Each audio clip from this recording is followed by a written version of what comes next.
Ahora sí, la historia tendrá que contar con los pobres de América, con los explotados y vilipendiados de América Latina, que han decidido empezar a escribir ellos mismos para siempre su historia. Quando existem condições, tais como as que se apresentam em nosso país, essas forças revolucionárias são criadas praticamente dia a dia e hora a hora. Socialism is an integral part building social justice on this planet. Négliger sans formation politique, idéologique, est un criminel en puissance. Et nous sommes ici à lutter, nous gagnons. Salve, salve pessoal, começando aqui mais um episódio do Marxismo Periférico, podcast que se dedica a dar visibilidade aos autores e obras aí do marxismo latino-americano, africano e asiático. Hoje contamos com a ilustre presença aqui do camarada Márcio Farias. A gente vai trocar uma ideia sobre um texto do Clóvis Moura chamado Racismo como Arma Ideológica de Dominação. Esse episódio eu estou fazendo ele em parceria com os camaradas da Terra Sem Amos, uma editora independente, autogestionada, né, que lança aí textinhos fundamentais para a gente compreender um pouco melhor a nossa realidade social, sempre a partir de um viés crítico, radical. E se você gostar desse episódio e quiser acompanhar, dar uma lida aí nas obras do Clóvis Moura, podem adquirir o livrinho deles que chama Racismo e Luta de Classes no Brasil, Textos Escolhidos de Clóvis Moura. Ele conta lá com 3 textinhos, né? Atritos entre a história, o conhecimento e o poder, População e Miscigenação no Brasil e o racismo como arma ideológica de dominação. Então, bora lá. Gostaria de dar as boas-vindas ao camarada Márcio Farias, que é psicólogo, formado aí, graduado pelo Mackenzie, mestre e doutor em Psicologia Social pela PUC. E gostaria que ele se apresentasse aí, falasse um pouco mais sobre o trabalho dele, que é um camarada que está aí na luta e faz 1 milhão de corres para o nosso campo político. Bem-vindo, mano. Porra, mano, da hora, obrigado. Fiquei empolgado aí com o convite, muito importante essa fita de nós, por todos os meios necessários, publicizarmos ideias revolucionárias e, muita admiração aí pelo trampo que vocês têm feito, né? Então, acho que começar falando mesmo assim, né, acho que um pouco do meu trampo que eu faço agora tem a ver com o meu corre, quando eu era bem novinho, assim, que tava no final da adolescência e diante de dilemas da vida, assim, de achar que o mundo precisava ser mudado. E aí eu sou da Zona Leste, né? Nasci e me criei em Itaquera. Minha mãe e meu irmão moram lá e eu tinha uma vivência de quebrada, de Coab 2, de Itaquera, Vila Carmozina. E a gente, né, geração década de 90, anos 2000, estava muito rap, reggae. Então tinha uma certa inconformidade aí com as coisas do mundo. Mas eu tive a sorte de cruzar com a Biblioteca Solano Trindade, uma biblioteca comunitária na cidade de Tiradentes, que era tocada pelo coletivo Força Ativa, né, os rappers comunistas do fundão da Zona Leste. E eles me falaram que parte das minhas inquietações, nas minhas perguntas, já haviam sido debatidas por um cara chamado Clóvis Moura. E aí eu falei, caraca, preciso atrás desse cara, quem é esse cara? E aí eu comecei a vasculhar sebos e comecei a encontrar várias obras do Clóvis Moura. E aí eu comecei a ler muito Clóvis Moura, muito Clóvis Moura. E eu percebi primeiro a importância do cara, claro, mas acima de tudo que as obras estavam, não tinha mais acesso às obras do Clóvis Moura, elas estavam esgotadas e tal. Então acho que parte do meu trampo agora é de divulgação. Eu coordeno a coleção Clóvis Moura pela editora Dandara, que também é uma editora independente, que está aí no campo de uma esquerda negra marxista, periférica. Então, acho que uma das minhas principais frentes de atuação é a coordenação dessa coleção e, atualmente, a publicização também das ideias do Clóvis Moura. Eu tenho um livro que está sendo relançado, segunda edição, chamado Clóvis Moura e o Brasil, em que eu debato por que o Clóvis Moura é um dos grandes intérpretes da formação social brasileira, né? Tá no panteão aí dos intérpretes chaves aí para a interpretação da realidade nacional. Da hora, mano. Queria aí até aproveitar, deixa para mandar um abraço lá pro Juninho, né, da Dandara. O corre de vocês é sensacional. Entre vários motivos, acho que um dos principais é essa retomada da obra do Clóvis Moura, que infelizmente ainda é um autor muito, na minha opinião, né, na minha humilde opinião, muito subestimado assim, no nosso pensamento social como um todo, apesar de ser muito fundamental para a gente entender muitas coisas do nosso país. E daí eu gostaria que você falasse um pouquinho para a gente, assim, quem foi Clóvis Moura, qual a atualidade do seu pensamento, assim, a importância da gente retomar as discussões que ele propôs, né? Da hora. Mano, eu acho que assim, para entender o Clóvis Moura, quem foi e o seu legado, por que a gente está insistindo na divulgação da obra, tem uma primeira parte que é uma certa trajetória do Clóvis Moura, que explica um pouco da sua importância, né? Ele é um intelectual que é nascido no Nordeste, né? Ele nasce no Piauí, depois ele migra para o Rio Grande do Norte, depois ele vai parar na Bahia, e essa circulação dele tinha a ver com o trampo do pai dele, que, enfim, era um funcionário público ligado à alfândega, ou seja, né, produtos que eram comercializados, e ele, portanto, sempre atuava em regiões de entrepostos comerciais. E essa circulação do pai dele foi fazendo com que o Clóvis Moura tivesse um itinerário também intelectual da produção nordestina da década de 40, década de 50.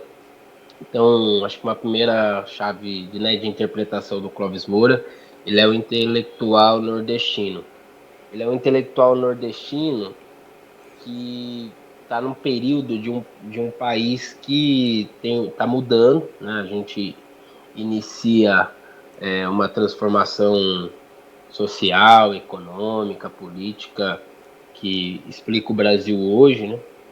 Início da industrialização de uma maneira mais expansiva, expansão dos centros urbanos, e o país passa a ter uma característica quase que existiam praticamente quase que dois países, né? O Sul e o Sudeste, que se modernizava, e o Nordeste agrário, que era lido como atrasado, né? Então, esse Brasil dividido em dois é uma questão que mobilizou a geração que antecedeu o Clóvis Moura. O jovem Clóvis Moura tem contato com essas discussões quando ele começa a estudar, e acho que uma das grandes questões, né, da vida e obra do Clóvis Moura foi o fato dele ter se vinculado na década de 40 ao movimento, ao Partido Comunista, né? Ele é um intelectual que na década de 40 se vincula ao comunismo e tem, portanto, o seu início de seus estudos de orientação marxista. Ele chega no Partido Comunista na Bahia, um partido comunista massivo, né? O Partido Comunista da época do Clóvis Moura, em especial na Bahia, tinha uma série de ações de organização das massas, né? Tinha comitê de bairro, tinha relação com os movimentos culturais, e então tinha uma parte que era um partido comunista muito ligado a experiência do povão, né? Da classe trabalhadora, dos de baixo, saca? Numa Bahia que você tem os trabalhadores que atuam, que eram os pescadores, os trabalhadores informais. Para você entender o Clóvis Moura, o jovem Clóvis Moura e as suas primeiras obras, assim, é muito interessante ler o Jorge Amado, aquele retrato que ele faz da Bahia, das pessoas em situação de rua, dos moleques que são que, que são negligenciados, né, pelo Estado e pelos movimentos religiosos, né, o livro Jubiabá, por exemplo, daquele pai de santo que ao mesmo tempo é liderança política para os trabalhadores, para os operários, em suma, esse, essa, esse Nordeste agitado, hoje o Partido Comunista é um grande instrumento, né, de organização e agitação das massas. Então esse é o contato que o Clóvis Moura tem inicialmente com o comunismo e com o marxismo, né, em termos de análise teórica. E aí, acho que menciono muito essa questão do Nordeste, porque o Clóvis Moura sempre discutirá a questão agrária, né? Ele vai discutir a questão agrária do ponto de vista histórico, só que ele vai fazer uma pergunta a essas formulações que a geração anterior a dele debateu, que é pensar, tá, e os negros? Do ponto de vista político, qual que é a importância da população negra para nossa formação, saca? Então, foi um cara que, desde muito jovem, justamente por estar nesse Nordeste de maioria negra, quando ele chega em Salvador, por exemplo, vê aquela massa de trabalhadores negros, ele faz uma pergunta sobre a importância política da população negra do ponto de vista histórico e eu acho que essa talvez seja as duas grandes questões que estão no início da obra do Clóvis Moura e percorrerá a sua produção até o final da sua vida, assim, que é pensar questão agrária como uma estrutura que conforma o capitalismo brasileiro, né, uma divisão, né, uma concentração de terras que dá um pouco das características do capitalismo brasileiro e quando vai pensar nesse sentido a relação com a questão racial, tanto no campo quanto nos centros urbanos, a importância política da população negra. Então poderia sintetizar que o Clóvis Moura é um intelectual que tentou interpretar o Brasil, evidenciando que existem duas grandes contradições, né, da nossa formação que não se superam sem uma revolução, que é a questão agrária e a questão racial, e observa e tenta evidenciar a importância política da população negra. Tudo isso ele faz tendo um horizonte político, né, que é o comunismo e sua base de análise, o marxismo. Da hora, da hora. Eu acho importante retomar isso que você falou, né, desse histórico aí do PCB, dessa época em que ele era massivo. Acho que para muita gente das gerações, sei lá, de 80, 90 para cá, é difícil ter dimensão disso, né, mas em algum momento o PCB já foi muito grande. Inclusive, outro dia eu tava lendo, acho que foi a biografia da Olga, aquela famosona mesmo, que ele fala que depois da coluna Prestes, lá que o Prestes cumpriu um tempo na cadeia, depois que ele saiu, ele teve tipo uma chuva de Luiz Carlos no Brasil, né? Uma galera sendo registrada como Luiz Carlos em homenagem ao Prestes. Eu acho que deve ter sido um período muito interessante para quem se interessou e se envolveu com esses movimentos, né? E fico feliz de saber que é isso, rendeu frutos que hoje a gente colhe, né? Não é só ficar no passado e relembrando. A obra do Clóvis Moura está aí como uma evidência desse período em que os comunistas tiveram uma grande penetração aí dentre a população, sobretudo de vários movimentos, né, culturais e tudo mais. Então, acho que daí a gente já pode partir para o texto, né? Como eu falei lá no começo do episódio, a gente vai discutir um textinho que chama O Racismo como Arma Ideológica de Dominação. E esse texto me agrada muito, assim, porque além dele ser uma linguagem bem simples, assim, e apresentar de forma bem didática o problema, né? Eu acho que isso é muita evidência daqueles intelectuais orgânicos, né, que estão que tem esse contato direto com o dia a dia da população e entende como se comunicar bem, né, como fazer se entender para o cidadão comum, para o cidadão médio, mas sem deixar de mão, sem largar assim o rigor teórico, metodológico, o compromisso, né, científico que todo marxista deve ter. Então, acho interessante que ele se propõe nesse texto a discutir o problema do racismo, né, destacando o seu caráter, né, o papel social que ele cumpre ideológico e politicamente na própria constituição do capitalismo. E acho interessante como ele vai mostrando isso ao longo do texto, partindo de exemplos históricos, de citações. E mais do que isso, né, para defender, acho que vem até a calhar um pouco com a discussão que a gente teve, que eu conheci o Márcio Farias pessoalmente, quando a gente participou do lançamento do livro, né, do camarada Marcos Morcego, e que em algum momento a gente entrou nessa discussão sobre o caráter político da ciência e como que essa relação entre racismo, né, ideologia racial e ciência sempre serviu muito bem esse propósito de acordo com o momento histórico, o momento de avanço, né, do desenvolvimento do capitalismo a partir do colonialismo, depois dos desdobramentos do imperialismo, os momentos de crise do pós-guerra, né, do pós-segunda guerra, como que esse tema sempre volta e sempre tem esse pretenso embasamento científico em algum momento.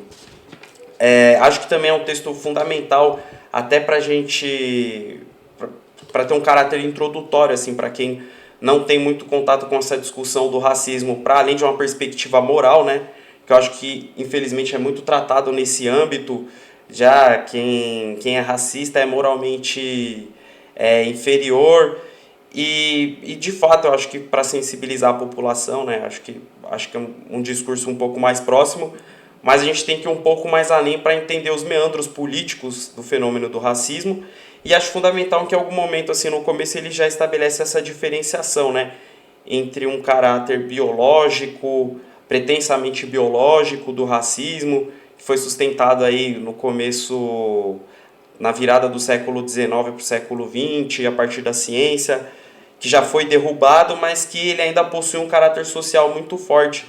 E acho que essa diferenciação é importante, porque muitas vezes ela é posta até como um entrave para a discussão do fenômeno do racismo, né? Muitas vezes eu, em contato com os camaradas, assim, no dia a dia mesmo, quando chega nesse ponto, sempre tem alguém que levanta e fala: mas raça não existe, né? Isso é uma construção. Biologicamente somos todos iguais. Sim, biologicamente, mas socialmente existe esse fenômeno de fato. E eu acho muito importante retomar essa discussão, sobretudo por um viés marxista, para não escapar dessa questão estrutural, né? O racismo ele serve como uma ferramenta para o capitalismo se desenvolver, se expandir e se reorganizar em momentos de crise. Eu, lendo esse texto, eu vi vários, principalmente quando vai chegando ali no pós-guerra, né? Vários elementos, várias reflexões que o Clóvis Moura faz, que infelizmente são até meio proféticas, né, que a gente consegue reconhecer muito no mundo de hoje, inclusive quando ele cita algumas figuras históricas. Lá no final ele cita o Jean-Marie Le Pen, né, que é o pai da Le Pen de agora, que sucedeu ele na liderança da Frente Nacional lá na França, e de como essa questão migratória se tornaria um grande problema para a Europa e fomentaria ideais racistas e o renascimento do nazismo, né, do neonazismo. É um texto que é de 1994, eu acho que era um contexto histórico onde essas ideias estavam ganhando força novamente, e ele fala muito também sobre como eles utilizam a tecnologia, os avanços tecnológicos no âmbito da comunicação para ampliar sua mensagem, né? Ele fala até de alguns jogos de videogame. Eu achei muito foda, assim, isso porque você vê que ele era um intelectual que estava sempre atento às coisas que aconteciam, né? Tipo, um senhor de idade nos anos 90 citar jogos de videogame, né? Já é difícil acontecer hoje, assim. Você vê que era um cara muito antenado e, tipo, sempre muito ligado no que estava acontecendo de fato. Mano, é um exemplo, tipo, muito grande, assim, do que é de fato ser marxista, né? E aí eu queria, aproveitando a sua formação, né, como psicólogo, no texto ele fala muito sobre esse papel que a ciência cumpriu, como eu falei, né, na virada do século XIX para o XX, e ele fala muito da antropologia, e é uma discussão que eu já tive inclusive com o Morcego também, né, se fala muito da antropologia, mas na real todas as ciências sociais assim que estavam despertando naquele momento de alguma forma embasaram, né, esses ideais racistas, assim, a própria geografia, eu sou geógrafo e a própria geografia tem umas paradas muito problemáticas, assim, o próprio movimento socialista como um todo tinha ideias problemáticas nesse sentido, né, da dicotomia entre civilização e barbárie, com essa ideia de que de alguma forma o colonialismo teria algum aspecto positivo na civilização dos povos não europeus. Pô, Pedro, acho que você toca em vários pontos, assim, fodas, né, pra gente, enfim, debater, né? Acho que acho que o único ponto, assim, que eu acho, penso um pouco diferente de você, é que eu acho que é um livro, o texto, ele tem uma forma muito, de fato, é fácil ler, né? Tipo, uma leitura fluida. Mas eu acho que é um texto muito complexo, assim, saca? Ele pega muita coisa, assim, faz uma síntese absurda, assim. E você vai percebendo o método marxista, ele já começa falando de determinação em última instância. Enfim, o cara, assim, eu acho um texto... Quando a gente pega ele para ler nas entrelinhas, assim, aula de análise real do movimento da realidade, assim, saca? Tipo, acho que esse é o ponto, assim. E você fala, acho que um outro ponto aí, esse sim eu já concordo, assim. Ele já é um senhor quando ele escreve esse texto, saca? Já é um Clóvis Moura já, 10 anos depois ele falecerá já, com 78 anos. Então ele já está próximo dos 70 anos quando ele está escrevendo esse texto, portanto... Grande parte das suas principais obras já foram escritas. Ele já tem quase 50 anos do Rebeliões na Senzala, que é um livro marco, né, da sua produção e um marco, né, no nosso pensamento social brasileiro.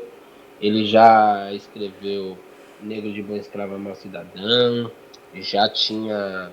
É o período em que ele está, no mesmo contexto que ele publica o Dialética Radical de um Brasil Negro. Então, já era um Clóvis Moura com a sua produção teórica madura e sustentada. No meu ponto de vista, só faltará um livro, que é o livro que ele publicará nos anos 2000, que é quando ele faz uma análise de longa duração de Canudos pensando no MST. Nessa linha que você falou aí de um cara muito antenado, sabe? Não ficou parado no tempo. Então ele o tempo inteiro estava tentando, nas análises de conjuntura, correlacionar com a estrutura e tentar buscar quem é o sujeito revolucionário no Brasil. Por isso a aposta dele no racismo como um fenômeno e esse texto vai mostrando que a gente poderia chamar, Pedro, esse texto de capitalismo e racismo, assim, saca também?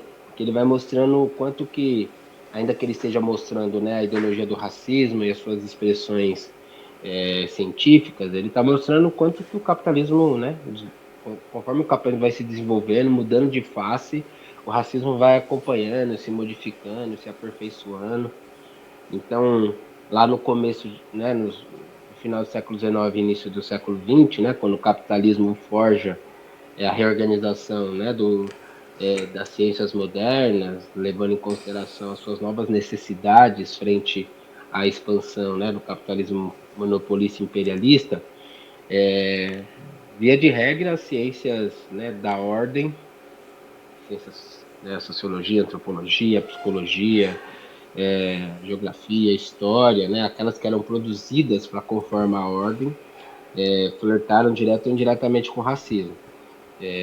Então, a própria psicologia, né, na sua relação de pensar os fenômenos da inteligência, né, tentando metrificar, né, a partir de coeficientes de inteligência quem era apto ao trabalho intelectual e quem era apto ao trabalho manual, né?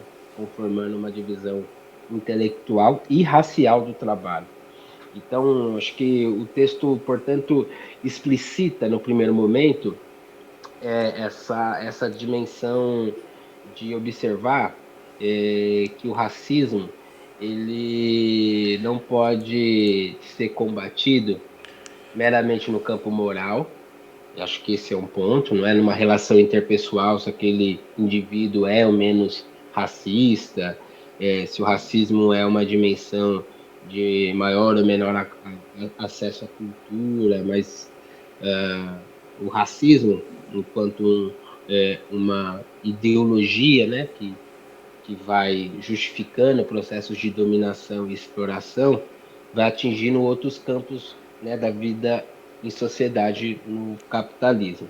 Só que eu acho que o que é mais da hora desse debate que ele provoca é também tensionar uma ciência pseudo-progressista, saca? Que é uma ciência que vai tentar combater o racismo a partir só de epistemologias, né? De revisões epistemológicas, de revisões metodológicas, como se o racismo fosse, ao ser inventado no laboratório, né? Uma certa ideia do racismo e a eugenia, né? A ciência das raças, o nosso combate ele era também um combate meramente de evidenciar que o racismo biologicamente era uma falácia e que, portanto, todos somos seres humanos. Ele estava combatendo, no limite, um certo humanismo formal e um liberalismo progressista na ciência que está muito presente na nossa produção contemporânea, né? Tem um monte de gente aí falando em decolonial, descolonização. Quando a Globo fala isso, mano, a gente tem que abrir, né, as nossas antenas aí em relação ao alerta, o que significa descolonizar sem mudar a estrutura de exploração, né? Então, a Globo fala, né, da diversidade, põe o iFood para falar, né, da sua diversidade corporativa, sendo que é o próprio iFood uma das grandes maquinarias da superexploração racista contemporânea. Eu acho que esse é um primeiro ponto da discussão que me parece muito foda desse texto, que é, de fato, uma conexão entre capitalismo e racismo, evidenciando o movimento das ideias. Mas uma segunda coisa que eu acho cabulosa nesse texto, assim, que talvez um dos grandes marcos teóricos, é quando o Clóvis Moura vai evidenciando que o capitalismo ele tem uma dimensão racializada entre norte global e o sul global, assim, saca? Tipo, os povos escuros do mundo. Há uma divisão internacional e racial do trabalho, né? Na relação que pode se pensar na exploração dos povos indígenas na América Latina, os povos indianos, a África, ou a própria exploração de frações negras da classe trabalhadora no interior dos centros dinâmicos do capitalismo, né? Quando ele observa o processo migratório, portanto, nós estamos falando da luta de classes na Inglaterra, na França, nos Estados Unidos. E aí, o Clóvis Moura está escrevendo esse texto, mano, num período em que a luta de classes, do ponto de vista teórico, foi abolida, saca? Tipo, mano, nós vivíamos um deserto neoliberal e falar, né, fim da União Soviética criou um paradigma ali de fim da história, fim das classes, fim do trabalho, fim de tudo. E escrever esse texto, portanto, na década de 90, conectando a luta de classes numa perspectiva internacional que mostra as conexões entre racismo e capitalismo, evidenciando o quanto que o racismo ainda comparece enquanto um fenômeno que legitima a exploração de povos no mundo inteiro, acho que é uma das coisas mais cabulosas, porque ele reivindica o internacionalismo da luta antirracista e da luta de classes que o período não permitia em certa medida, saca? Então, esses para mim são os pontos mais cabulosos desse texto, que é curto, tem uma escrita fluida para todo mundo ter acesso, mas tem muitas camadas com que ele debate, mano. Não, claro, eu acho que até eu que me expressei mal, assim, eu quis dizer que ele tem uma linguagem simples, mas de forma alguma ele é simplório. Tanto que uma das questões que mais me chamou a atenção é esse equilíbrio que ele faz, assim, nas análises, né? Tipo, tanto no racismo como um fenômeno mais amplo do capitalismo e nos desdobramentos particulares dele aqui, especificamente no caso brasileiro, né? Eu acho que é um domínio, uma demonstração de um domínio muito grande, assim, do método, de ter essa perspectiva dialética, né? De analisar nessa relação, de analisar o objeto nessa relação entre o universal e o particular, e como que eles estão imbricados no desenvolvimento de um movimento maior, assim. Inclusive, essa passagem, né, a análise que ele faz, essa passagem do racismo, quando ele surge nos primórdios do capitalismo, né, porque é isso também, acho que é importante destacar, e que ele aponta no texto, que ele está falando do racismo não como um ente abstrato, como um fenômeno abstrato inscrito em qualquer momento da história. Não, é o racismo que nasce com o capitalismo, inscrito dentro da modernidade capitalista, né? Nessa relação com a ciência e tudo mais. E daí a passagem que ele marca, né, do racismo no início do capitalismo, as formações dos Estados-nação na Europa, no fomento, né, dessas diferenciações raciais dentro da própria Europa, e de como, quando se constitui o imperialismo, ele se torna uma ferramenta de indicar, olha só, a gente tem aqui os civilizados, né, que são os brancos europeus, e os não civilizados, que são tipo os bárbaros, como você disse, né, os povos não brancos assim do mundo, para fundamentar essa expansão política e essa dominação sobre os outros países. Inclusive, eu achei até muito interessante, assim, em uma outra demonstração, né, do comprometimento do Clóvis Moura de fazer críticas, por exemplo, ao Hobsbawm, né, tipo, de tecer críticas ao nosso próprio campo, porque, infelizmente, durante muito tempo, né, até agora a gente lançou o livro lá em parceria com a Autonomia Literária, dos escritos anticoloniais do Lenin, e lá no livro tem vários textos dele debatendo com a própria social-democracia no começo do século XX, que algumas pessoas tinham, né, como eu já disse antes, tinham essa ideia de que havia algo positivo nesse movimento colonialista, e ele vai mostrar que não, olha só, isso aqui é pura ideologia. E uma outra coisa assim que eu lembrei aqui de você falando, né, que você estava falando das ciências, nessa defesa do poder, e de como isso volta, né? No caso, por exemplo, da geografia, a gente vê aí o renascimento de várias ideias de superioridade europeia em detrimento dos outros países, né? E aí você vê em vários aspectos, aspecto econômico, por exemplo, ideia de austeridade. A austeridade serve só pra gente, né? Para quem não é europeu, porque parece que a gente tem que ser tutelado pelo FMI, que a gente não consegue lidar com a economia, a gente é burro. E acho que até dentro da psicologia, né? Tem a obra do Fanon aí que não deixa a gente mentir, e é algo que dá pano pra manga até hoje, que é essa relação de estabelecer um padrão de análise centrado em obras europeias, da realidade europeia, de uma população majoritariamente branca, e como que lida, tipo, com os não brancos, com outras realidades, né? Então eu acho que o texto também é muito fundamental nesse sentido de marcar essa passagem, né, dessa ampliação do racismo de acordo com as necessidades do momento. E lá no final ele até indica, né, a volta desse racismo científico com a sociobiologia, né, com essa ideia de que diferenças culturais, políticas, podem ser justificadas a partir de critérios biológicos. E algo que, de certa forma, que é uma crítica que ele também faz, né, como a gente importa ideias de outros lugares, a própria ciência política também acaba legitimando, porque muitas vezes quando a gente vai estudar os textos e tal, parece que o padrão é sempre, parece não, né? O padrão é sempre essa democracia liberal ocidental, e cria-se até tipo uma mística em torno, né, da figura do africano ou do latino-americano, que eu acho muito curioso, como, por exemplo, quando vão representar líderes políticos não alinhados ao centro, ao norte global, é sempre aquela coisa do cara que é guerrilheiro, que parece que é meio maluco, né, nos filmes. Sim.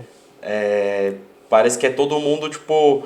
E eles se aproveitam dessa identidade que foi construída em torno do líder, que usa o uniforme militar e tal, de Cuba, das experiências da África, de que é isso, os caras são malucos, só quer sair dando tiro pra todo lado. E acho mais foda ainda, por exemplo, nesses movimentos que a gente tá vendo na África agora, né, de tentar romper com o neocolonialismo, em Burkina Faso, por exemplo, de retomada dessa identidade, né? Tipo, o líder de Burkina Faso mesmo, acho que retoma um pouco daquilo do Thomas Sankara de andar fardado. Enfim, são várias discussões que a gente traz a partir de um textinho que é curto, né? É como a gente curto, falou. 17 páginas, né? Mas, cara, eu acho que você toca em pontos que eu acho que eles vão se refletindo na nossa agenda, na nossa disputa, na nossa batalha das ideias e objetivamente também num programa, né, revolucionário.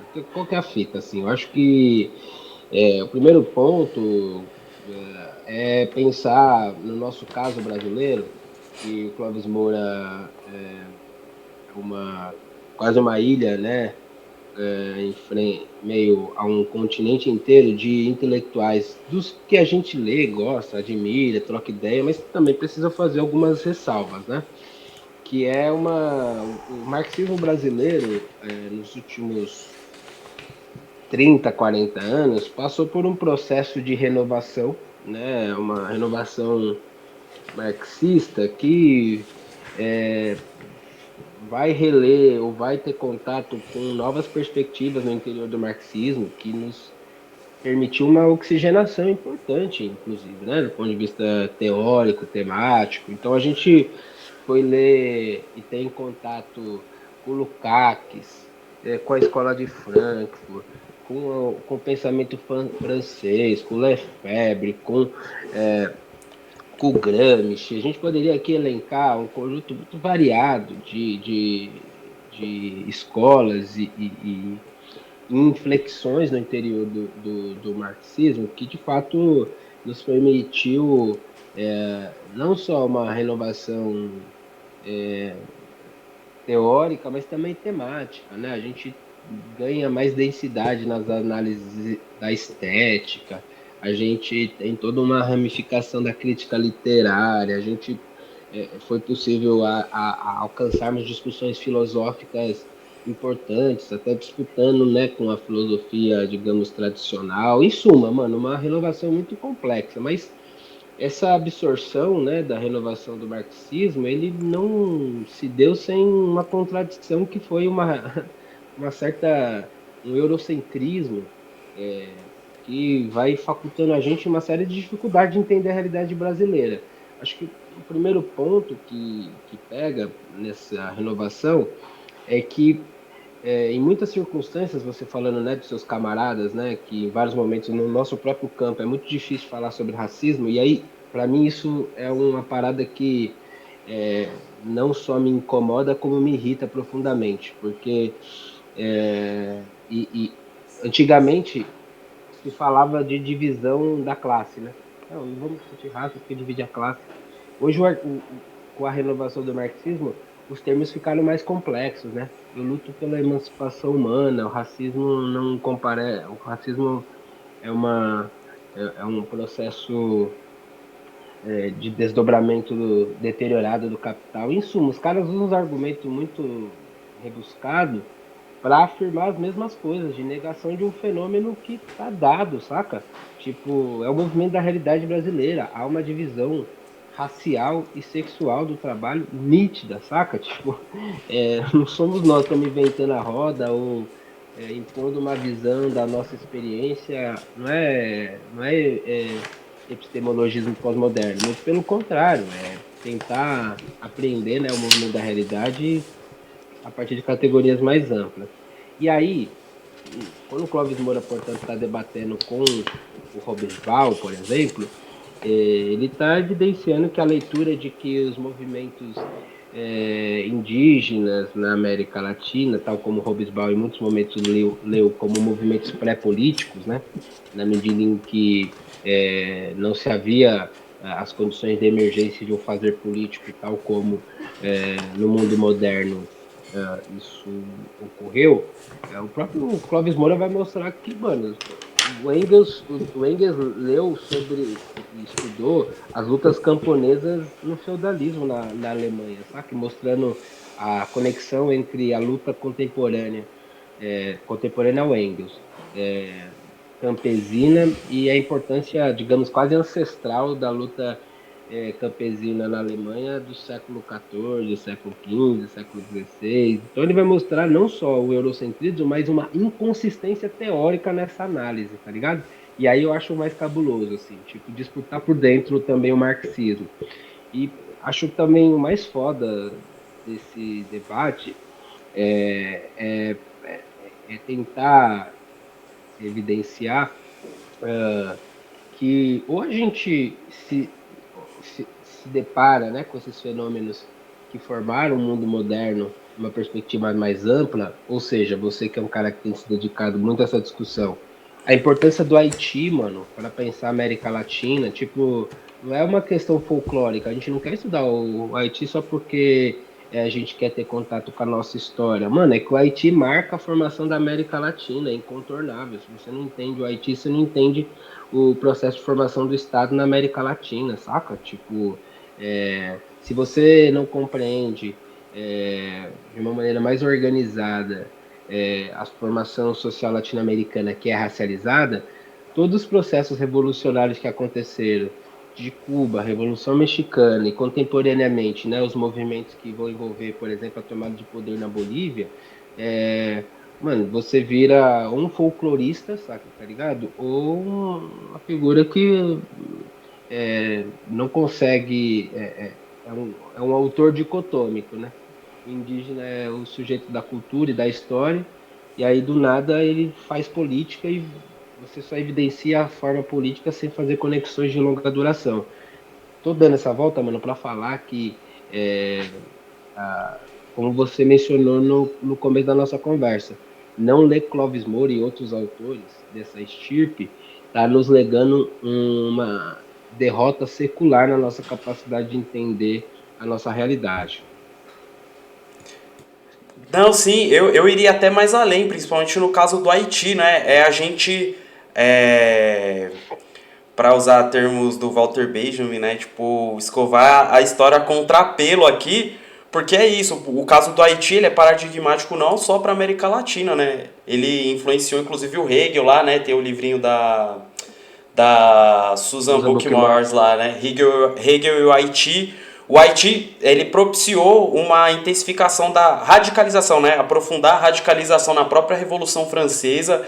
Então, só para citar um exemplo, né? Mas a gente pode ter vários outros de como a história é escanteada.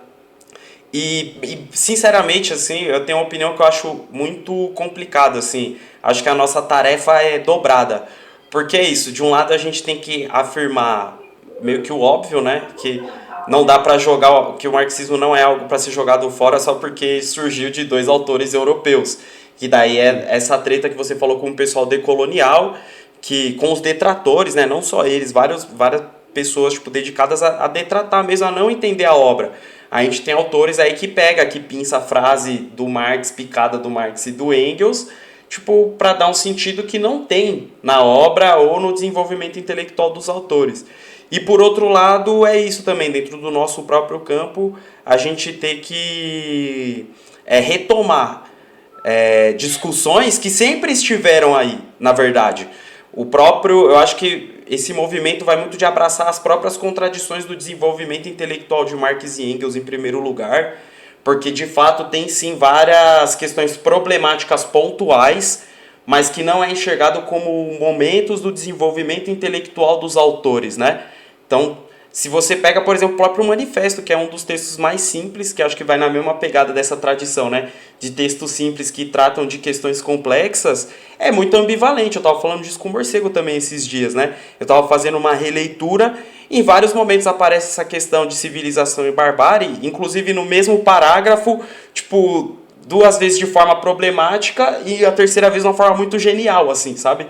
Então eu acho que é ter esse cuidado e esse compromisso, né, de analisar honestamente e de retomar. Aí você pega dentro do próprio, você vê tipo o Mariátegui, que tem uma interpretação genial, assim, né, da realidade peruana e latino-americana como um todo, mas você vai lá no manifesto, o Marx já está falando que o maior compromisso dos comunistas em qualquer país é sempre em atacar o regime de propriedade, não importa qual regime vigente, em qual nível de desenvolvimento ele esteja. Então você vê que não é que o Mariátegui foi genial, mas ele também não inventou a roda. Ele continuou toda uma tradição que já tinha, assim, e que infelizmente foi se perdendo por várias questões políticas, dos momentos históricos específicos, enfim. E também queria falar que esse traço que você citou, né, que pra mim tinha passado até batido, e você falando assim pra mim, só tornou mais genial ainda esse texto do Clóvis Moura, ele ter reafirmado o compromisso dele no momento de deserto das ideias, assim. Que é isso, anos 90 foi um deserto de ideias, essa ideia de que não tem alternativa, de que a história acabou, e devia ser muito complicado, assim, se afirmar como comunista, como marxista e seguir nesse compromisso. Então eu acho que ele é mais uma evidência, né? Vem aí como um reforço da nossa luta e desse nosso compromisso da retomada de certos temas. Uma outra coisa também que você tinha falado, eu esqueci de comentar, né? De destacar que ele era um intelectual nordestino e de como acho que a própria trajetória dele, a própria história do Nordeste serve como um elemento muito forte para afirmar esse caráter transitório, assim, que o racismo tem, né?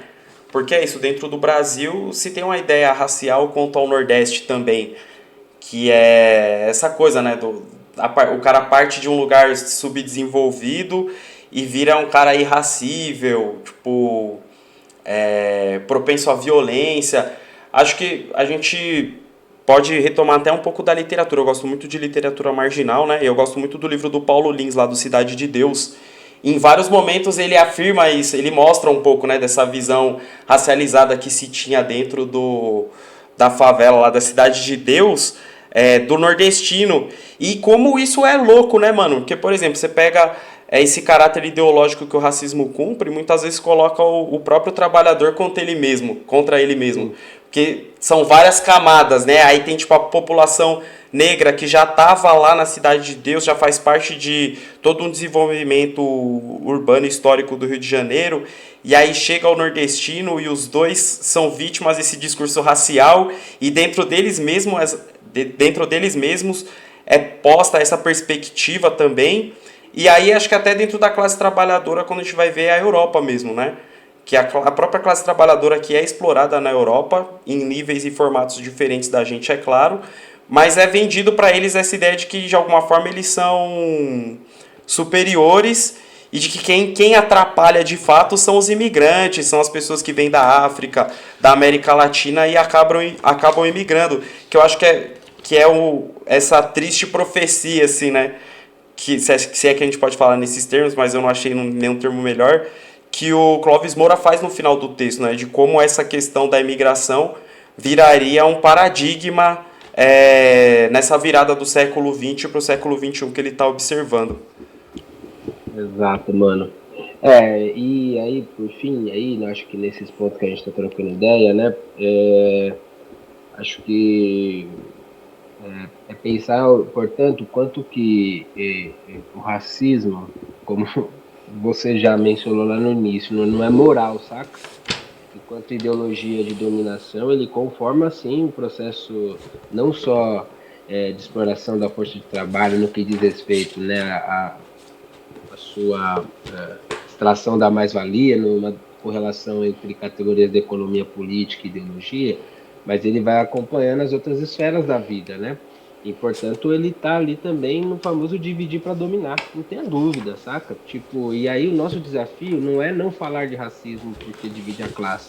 A nossa geração tá justamente para falar de racismo porque ele evidencia para a classe o quanto que o racismo conforma, né, os nossos processos de exploração e que, portanto, combater o racismo, e isso o Clóvis Moura mostrou o tempo inteiro, e esse texto aí que a gente está discutindo é mais um, né, desse conjunto de contribuições.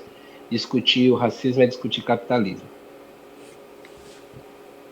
Sim, fundamentalmente, assim. E acho que também uma perspectiva que o marxismo precisa retomar, que está no Lenin. Esses dias eu estava traduzindo um texto de um comunista haitiano, né, o Jacques Rouman, que ele é pouco conhecido no Brasil. Acho que a gente tem uma ou duas obras dele que foram traduzidas aqui, mas são obras literárias, né? E daí eu encontrei um textinho dele falando sobre a questão racial. E aí era a época que os Estados Unidos tinham ocupado o Haiti, então ele se preocupa em desmontar toda a sociedade norte-americana para mostrar como que o racismo tem esse mesmo papel ideológico. Inclusive eu achei interessante que tem uma citação que o Clóvis Moura faz no começo do texto,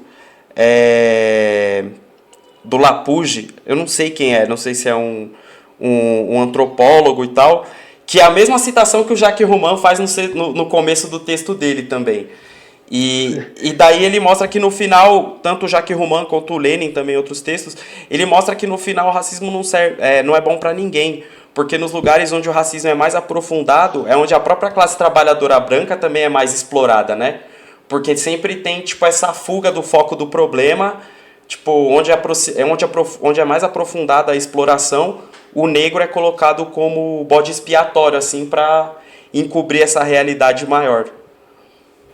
Total, e tem os rebaixamentos de salários, acho que o ponto é isso, né? Os brancos pobres da classe trabalhadora, mano, a superexploração como um todo da classe trabalhadora se abate neste país na medida em que a gente tem uma herança de um país outrora colonial escravista que transita como capitalismo dependente, cujo racismo aí é a manta que conforma um país que é a 10ª maior economia do mundo, agora é a 8ª, e os partidos da ordem cantam, né, aos mais variados cantos, né, essa proeza, e uma sociedade em que a maior parte da população está submetida à pobreza e à superexploração. Então, não há outra alternativa senão aprofundar na discussão de que o Brasil é construído dialeticamente a partir do racismo, e por isso que ele aposta que, né, a população negra, né, pertencente às frações negras da classe trabalhadora, não sozinha, mas é um dos componentes mais importantes desse processo de uma transição revolucionária e socialista. Pode crer.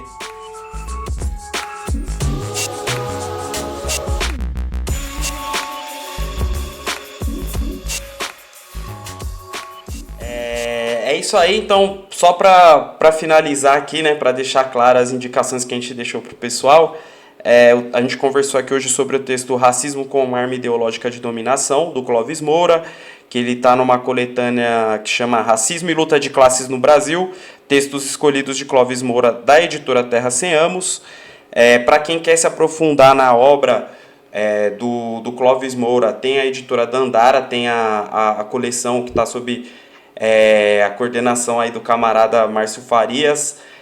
Tem o próprio livro dele, né, Clóvis Moura e o Brasil, que está em pré-venda, né, mano? Está em pré-venda, nos próximos dias aí nós vamos fazer uma série de lançamentos aí. Eu ampliei a primeira edição de 2019, de lá para cá tem muita gente debatendo a obra, isso fez que eu tivesse que rever argumentos, ampliar discussões. Então é um novo livro, né? E próximos dias aí a gente vai colocar ele na rua para Batalha das Ideias. Da hora, mano. Ansioso para ler esse livro. Mais uma vez, aí o trabalho de vocês é sensacional demais lá da Dandara. Eu pago o maior pau mesmo.